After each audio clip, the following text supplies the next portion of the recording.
ஒரு மகிழ்ச்சியான செய்தி. இதயம் நலனையின் விலை லிட்டருக்கு ரூபாய் 105 குறைஞ்சிருக்கு.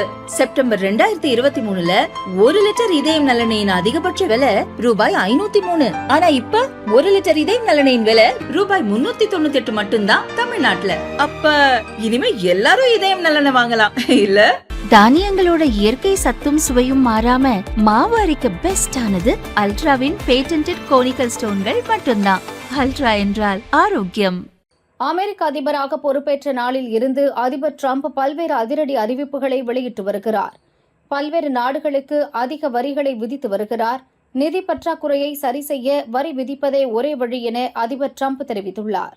இந்த வரி உயர்வு விரைவில் அமலுக்கு வர உள்ள நிலையில் பழங்கள், டூத்பேஸ்ட் முதல் மின்னணு பொருட்கள், கட்டுமான பொருட்கள் வரை அத்தியாவசிய பொருட்களை அமெரிக்க மக்கள் வாங்கி குவிக்க தொடங்கியுள்ளனர். டிரம்பின் அறிவிப்பால் வெளிநாட்டில் இருந்து இறக்குமதி செய்யப்படும் அனைத்து பொருட்களும் கடுமையாக விலை உயரலாம் என கூறப்படுகிறது. இதனால் அத்தியாவசிய பொருட்கள் வாங்க சூப்பர் மார்க்கெட்டுகளில் மக்கள் அலைமோதி வருகின்றனர்.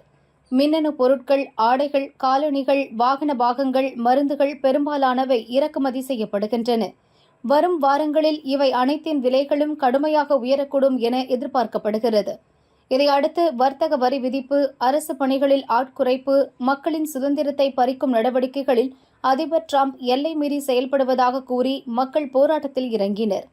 Washington, New York, Houston, Florida, Colorado, Los Angeles உள்ளிட்ட அமெரிக்காவின் முக்கிய நகரங்களில் பல்லாயிரக்கணக்கானோர் ஒன்று திரண்டு டிரம்புக்கு எதிரான முழக்கங்களை எழுப்பினர்.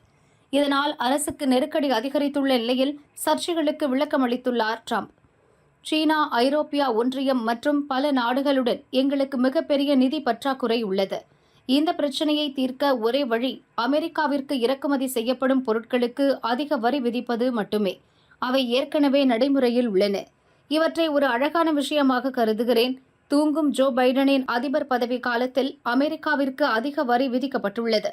நாங்கள் அதை விரைவில் மாற்றப் போகிறோம். அமெரிக்காவிற்கான வரிகள் மிகவும் முக்கியமான விஷயம் என்பதை ஒரு நாள் மக்கள் உணருவார்கள் என டிரம்ப் கூறியுள்ளார். இந்நிலையில் இந்தியா, வியட்நாம், இஸ்ரேலுடன் வர்த்தக ஒப்பந்தங்கள் தொடர்பாக அமெரிக்கா பேச்சுவார்த்தை நடத்தி வருகிறது என டிரம்பின் மூத்த ஆலோசகர் தெரிவித்துள்ளார்.